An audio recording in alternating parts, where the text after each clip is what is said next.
Well, the countdown is on to the start of football season, and you got some high schoolers all across Nebraska already hitting the field for practice, but you can't expect to win a championship without a game plan. Our next guest says it's a lot like planning for retirement. Omaha's retirement strategist Bryant is back. He hosts his own radio show, Retirement Strategies Radio, on 1110 KFAB, right here in Omaha. And he's a former coach. Daryl, good to see you. Yes. I didn't know this about you. Put the hat on and the Well, whistle I wasn't a very good coach. That's why I It's found former? something else to do. No, actually, I did some high school basketball coaching. It was volunteer at first, and then for several years. We didn't win a lot of games. I'll tell you that right now. Had great kids, though. Great kids, great athletes. Not the best basketball players. You know, it's one of the most special relationships in the world is that between a coach and a player. That was the best part. Well, yeah, but coaching, you got to have a good game plan for coaching. And that kind of ties into retirement. I mean, you really need to have that game plan. So how important is that plan?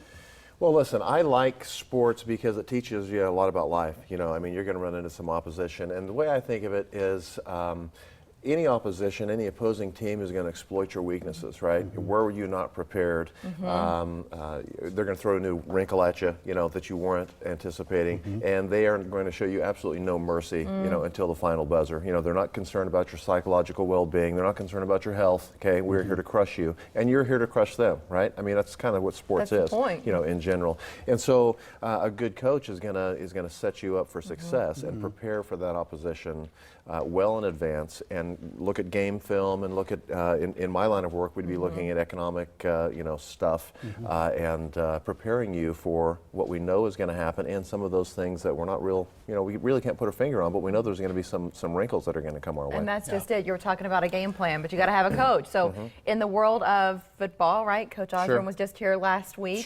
Thinking about him. In the world of retirement, what a great planner he was, you know, for games, right? But everything that you're saying, I'm thinking about him and checking off. So what does it look like in the world of retirement when you've got a good coach on your side? Well, doesn't a good coach, first of all, we're gonna put together a game plan. We're gonna look at and then during the game, we're gonna look at the way the game is flowing, right? We're gonna call timeouts occasionally, can have our reviews. We're going to make changes as we're moving along, and there are things that we know are going to happen. We should be prepared for that. One thing I learned, and I was a volunteer at first with basketball. One thing I learned really quickly was what the coach's responsibilities were on the sideline, and that was to we all had our individual assignments, right? And we were making notes about what the defense was doing and what their offense was doing, and so forth. Also notes just about general observations. Of course, the head coach calls the timeouts.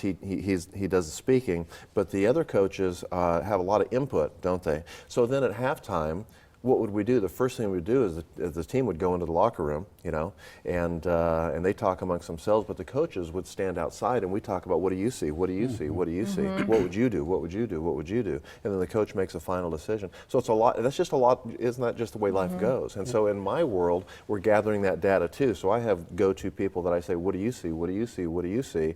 Let's gather that data, and then let's put together a game plan, so when my client comes in for a review, which we do semi-annually or annually, where are we in relationship to what we wanted to do in the first place? Well, we have a game plan for that. We have a response. And so that becomes kind of fun. If you look at it that way, then it becomes fun. And I appreciate how Mary brought up Coach Tom Osborne, because he always had a great game plan, but the other thing was he followed through with it, and he was disciplined with it. And I think discipline is one of those things that can't be overstated, especially when it comes to retirement planning too. How important is discipline?